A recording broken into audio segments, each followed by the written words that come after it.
And staying in the Christmas spirit, the Chief of Defence Forces, General Samson Mwathethe, and the Cabinet Secretary for Defence, Raychelle Omamo, Principal Secretary that is, visited KDF troops in Kismayu on Christmas Eve to spread the holiday cheer among the boots on the ground as the rest of the world celebrates Christmas.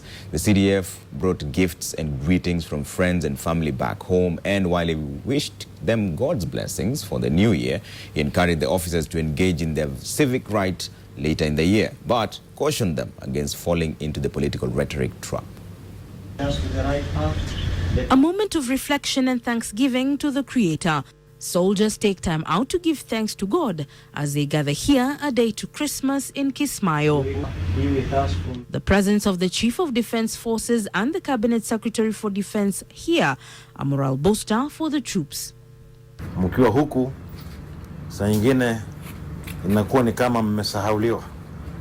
Nataka kuhakikishia kwa kitendo hichi ambacho nimefanya siku ya leo, kuja kukaa nanyi, kwamba hata tukiwa kule hatuwezi kamwe kuwasahau nyinyi. I also want to thank you for standing up for our values. You know, we often forget that when soldiers fight, they fight for the things that mean something to us as a country. They fight for the principles that we are aspiring to attain. They fight for our constitutional order.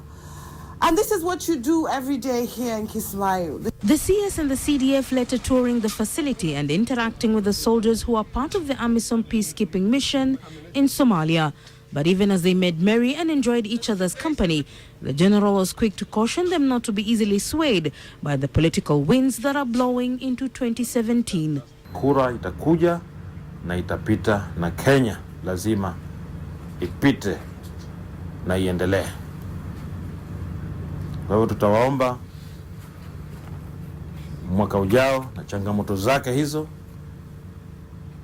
wanasiasa wetu tutawaomba waseme ukweli, kila mtu ajichagulie kitu gani anataka kufanya. General Samson Mwathethe insisted on a soldier's duty to understand that the military is non-political. However, he said that military officers who will be near polling centers will be allowed to vote, but urged them to ensure that peace is maintained. He also urged politicians to be truthful and allow Kenyans to make their own choices. CS Omamo noted that KDF soldiers reflect Kenyans' courage, diversity, desire for inclusivity, a society governed by law.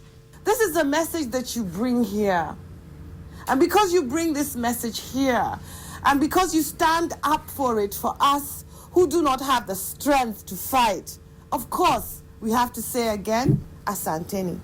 Leila Mohammed, NTV.